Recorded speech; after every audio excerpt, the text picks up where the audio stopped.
Hey, what's up, family? We back again with another video. Welcome to the Bryce Camera channel, where we talk about everything personal finance, how to make money, and how to keep it. As of date, the total consumer debt is over $800 billion. It is said that almost 8 out of 10 people are in debt in America.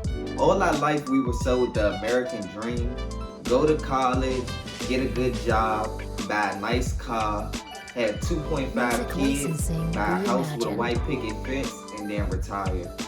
But this mindset has almost completely ruined the American economy, and it's starting to come back on us. Well, at least not all of us, because if you're watching this video, you're on the first path to building wealth and escaping the rat race. So in this video, I'll be talking about one of the major hindrances when it comes to building actual wealth, and that is debt. I'll be breaking down the differences between good and bad debt, and I'll show you 3 of my best methods to actually start breaking that debt down so you can start making more money. Good debt is a loan that is used to finance a possible appreciated asset or something that can make you income once you get a loan on it. Some examples of good debt are house loans, business loans, and even student debt loans if you're a person that actually knows what you're going to college for. All of this debt could be used as an investment for these things to actually make you more money later down the line. Bad debt, also called consumer debt, is debt that you use to get out a loan on depreciating assets and things that won't make you more money. Some major examples would be things like cars, because when you buy a car, as soon as you drive it off the lot, it automatically loses value. Or other consumable things like clothes, furniture, things that bring you no ROI on your investment. Having too much bad debt can cause you to overspend when it comes to things, because you're taking this money out because you don't have the money to pay for it, but you have to pay interest on top of that principal payment. When you borrow money from institutions, they typically charge you something called an interest rate. An interest rate is the percentage of a loan that they charge you for using their money. Nobody gives you money for free, so you have to pay on top of the money that you're already borrowing. So when you don't have a lot of money, it can actually end up costing you more to pay for things instead of you having the proper funds. So next I'll be going over my top 3 methods you can start using today to get out of debt. So the first method, and the most logically sound, is the debt avalanche. This is when you pay the debt off with the highest interest rate, ignoring the amount that's on that total. And then you pay the minimum balance on the rest of your credit cards. And as a bonus, if you have room in your budget, this is when you start to knock off that lowest price interest rate.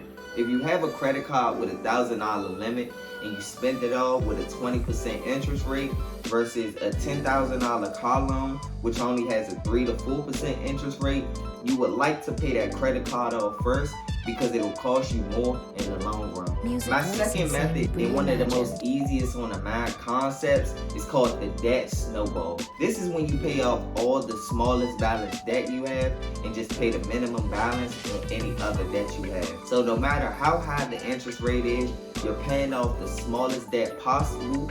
If you only have $5,000 left on your car loan and you had $10,000 in credit cards, you will be paying off that car loan first.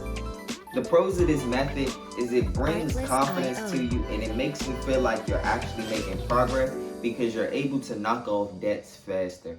This makes your debt feel more manageable, and you're able to get over the mental stress of paying multiple different credit lines all at once. So the last and one of the most creative ways for you to get rid of your debt is debt consolidation. Debt consolidation is when you take out a personal loan from maybe your bank or another institution that basically puts all of your debt all in one bundle, and then you have one monthly payment, and then you have the ability to get a lower interest rate on your debt. So if you have combined 3 different sources of debt with a 5, 10, and 20% interest rate, you can break that down into one debt that has a single 8% interest rate. Just clearing the mental space of you owing one person instead of 10 different institutions can save a lot of time and stress for you.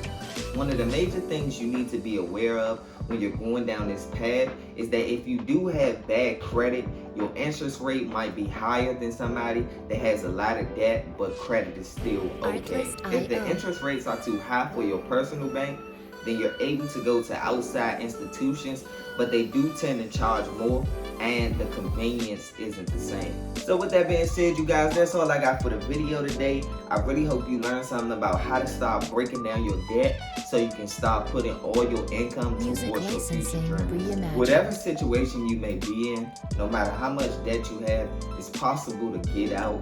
You just have to stay consistent, make a plan, and start chopping it down piece by piece.